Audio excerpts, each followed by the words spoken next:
What's up, Patio Tanks? Just another day. Happy New Year to all of you guys. I know I have been super busy, so I haven't made any videos for you guys soon, but I'm out here doing a water change for you guys. I have a lot of questions about food. A lot of people ask me what kind of food I feed my fish to get big cokes. I think it's really all just genetics. It is the winter and it's really freaking cold, so all of my fish don't have the biggest coke right now. I'm trying to breed and it's not turning out the best, but let me in a little bit I'll update you guys on what kind of food I feed my fish and what their feeding cycle is, so I could keep maintaining them the way they are as far as just everyday growth, coloration as well. There's the big guy over there, pearls, and not so much on coke because I feel like that's more genetic wise. And for the meantime, while I'm filling up the water, you guys are gonna ask me, why do I do it straight out of the tap? It's just how I do it. All my water are fine. I'm not doing a big water change, so it's not even affecting the pH level like that. Even if it does, my city waters pH level is super good for as far as Flowerhorns keeping. It's great. I've always been doing this for the longest time, and it's worked for me. But with that being said, I'm grooming this little guy right here. He is from a new farm that I'm trying out. He's coming along very nice, very beautiful, so I enjoy this guy a lot. We'll see how long I keep him and how well I could groom him as well, because if they hit that 4-inch mark and they're not doing great, they're out the door. And you guys might remember this guy. He came back because he is a Vietnam KML or Kamalau, maybe even an F3. He does have a lot of F3 traits. He does have a lot of Kamalau traits as well too, but a Vietnam Kamalau. I'm trying to breed him, but he doesn't know what to do yet because he's still, I've had him for almost a year already, but not me, but I gave him away to a friend to hold on for me because I do want to reuse him for future project breeding. And I did get this F1 female, super red, but she's in her breeding mode, so she's kind of dulled. Gonna try to get this project going on as well too to see if it works. He came back and he does look fabulous. That friend did a fantastic job cutting the tails, trimming the fins on top, dorsal and anal fin as well too, and he still looks superb, really nice. I did grew his coke out a little bit more just so he looked better, but for the meantime, this is my new project. As far as this project is still going on too, I'm waiting for some egg laying and breeding pellets from overseas, so I'm gonna test that out and let you guys know. You guys will see how it's going, and yeah. With that being said, I do have this really ugly setup. It's a lot of algae. I have these two 9.9. I'm gonna fill the water up and then you guys will see them. All right, now with that being said, just got done with water change, and these are my 9.9 Canfas. These guys are, I doubt them a lot, picking them. I wanted both of them, and I had a lot of doubts about them, but they're starting to become some of my most favorite fish at the moment. Just grooming, as far as grooming goes, not even about how big they are growth wise and competition wise. It's just grooming. The grooming process is a very enjoyable process if they are growing and eating regularly. I like that a lot. Even if the fish doesn't show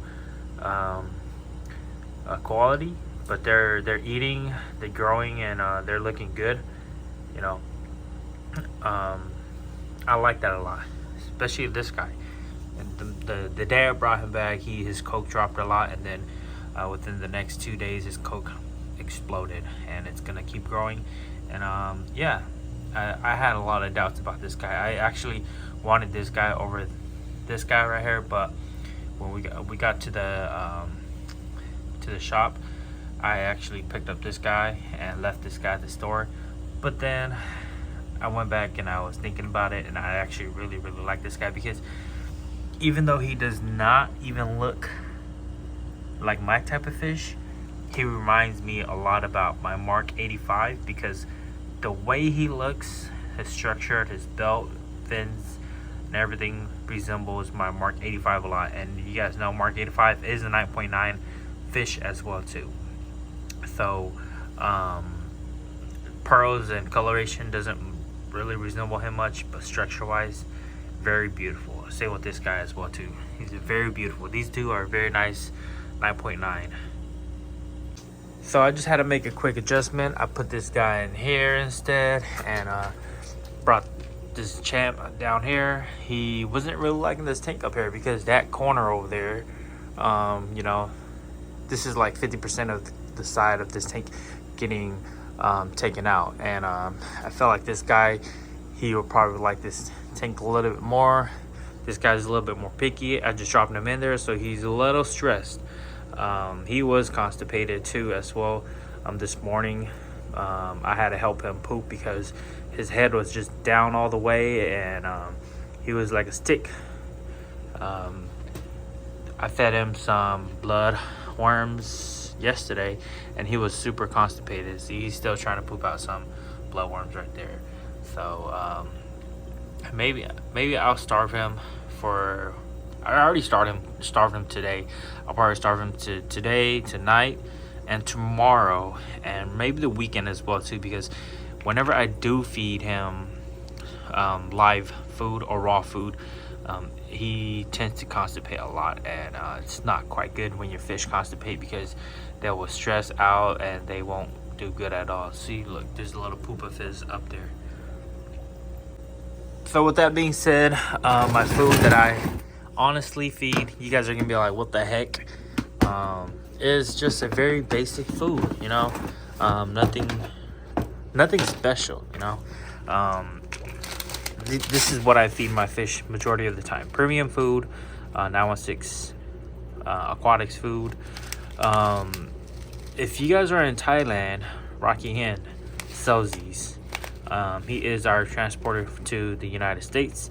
He's a lot of transported to a lot of places as well. I've seen Vietnam get some. I've seen India get some. So if you guys, my watchers from India, or my watchers from Vietnam, or Singapore, if you guys are watching and you guys happen to get your hand on these, get these. These are really good as well too.